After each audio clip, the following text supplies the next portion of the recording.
जोहार, जय मूल्यों मैं संकेत और आप देख रहे हैं एमएन टीवी।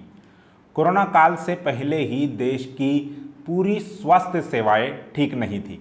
कोरोना आने के बाद वह स्वास्थ्य सेवाएं बुरी तरह से चरमरा गई। अभी तक देश उससे उबर ही नहीं पाया है कि खबर आ रही है कि 10,000 से ज़्यादा डॉक्टर गुजरात राज्य सरकार के विरोध में सड़कों पर उतर आए हैं।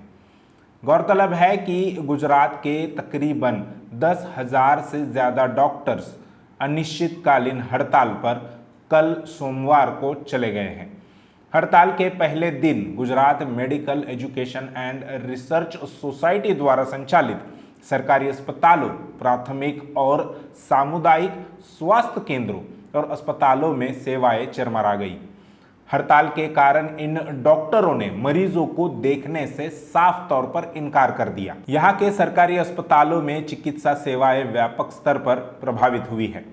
दरअसल गुजरात में सरकारी मेडिकल कॉलेजों और अस्पतालों के कम से कम 10,000 सरकारी डॉक्टरों ने अपनी लंबित मांगों को लेकर सोमवार को अनिश्चितकालीन हड़ताल शुरू कर दी।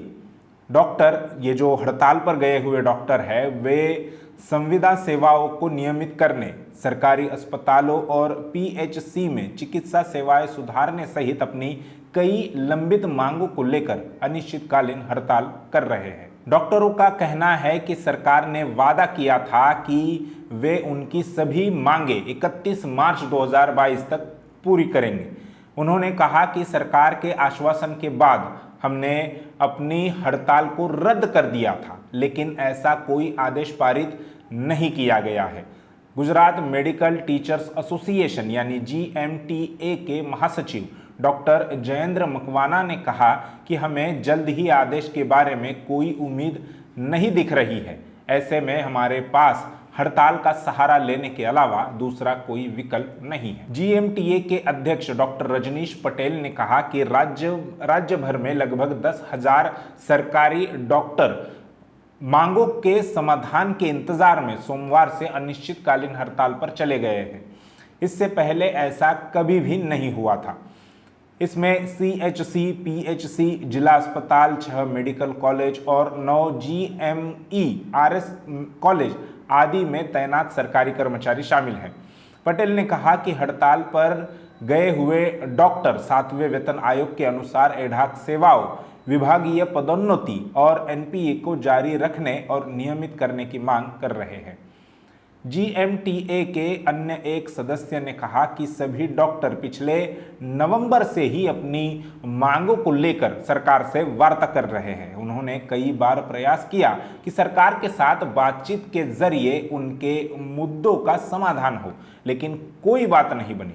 तब हमारे सामने हड़ताल पर जाने के अलावा दूसरा कोई विकल्प ही नहीं था। दूसरी तरफ भारत में कितनी MBBS की सीटें हैं, कितने छात्र यहाँ पढ़कर MBBS डॉक्टर बनते हैं, इसका खुलासा केंद्रीय स्वास्थ्य विभाग की एक रिपोर्ट ने किया है। रिपोर्ट के मुताबिक बीते 5 सालों में हर साल महज 10% छात्र ही देश में MBBS की पढ़ाई कर पाते हैं। यूक्रेन संकट के दौरान यूक्रेन में MBBS की पढ़ाई कर रहे छात्रों को देश में वापस लाने के समय विदेशों में मेडिकल पढ़ने जाने को लेकर खूब सवाल उठे थे और उसकी खूब चर्चा भी हुई थी। केंद्रीय स्वास्थ्य मंत्रालय की 2 अलग अलग रिपोर्ट बताती है कि MBBS की तैयारी करने वाले छात्रों में महज 10% छात्र ही ऐसे हैं जिनको देश में यानी भारत में किसी सरकारी या मेडिकल कॉलेज में दाखिला मिलता है। अन्यथा 90% छात्र ऐसे हैं जो MBBS के लिए विदेशों पर निर्भर है। देश में कुल 596 सरकारी और निजी मेडिकल कॉलेज है, जिनमें 89,875 MBBS की सीटें हैं।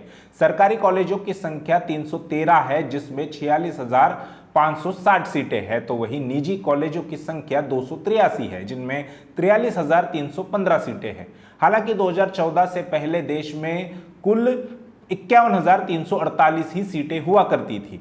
2014 के बाद अब तक इन सीटों में 75% का इजाफा हुआ है। इसके बावजूद 90% छात्रों का देश में MBBS पढ़ डॉक्टर बनने का सपना अधूरा रह जाता है। रिपोर्ट ये भी बताती है कि साल 2017 और 2021 के बीच नीट की परीक्षा में बैठने वाले छात्रों की संख्या में करीबन 35% की बढ़ोतरी हुई है। हालांकि इस दौरान 20,000 से अधिक एमबीबीएस की सीटें भी बढ़ी है, लेकिन कुल छात्रों की संख्या के आगे ये बहुत कम है। वहीं अगर राज्यों की बात करें तो तमिलनाडु, उत्तर प्रदेश, महाराष्ट्र और कर्नाटक में सबसे अधिक मेडिकल कॉलेज है। बाकी राज्यों की बात करें तो कहीं पर मेडिकल कॉलेजों की संख्या की कमी है तो कहीं पर एमबीबीएस की सीटों की। सिक्किम देश का एकमात्र राज्य ऐसा है जहां पर एक भी सरकारी मेडिकल कॉलेज नहीं है। मेडिकल काउंसिल ऑफ इंडिया के पूर्व सदस्य डॉक्टर विनय अग्रवाल का कहना है कि जिन छात्रों को देश में प्रवेश नहीं मिल पाता है, मेडिकल यानी एमबीबीएस के लिए प्रवेश नहीं मिल पाता है, उनमें से हर कोई विदेश नहीं जाता। 90% में से महज 20 से 30% ही ऐसे होते हैं जो विदेश जाते हैं। बाकियों का डॉक्टर बनने का सपना अधूरा ही रह जाता है।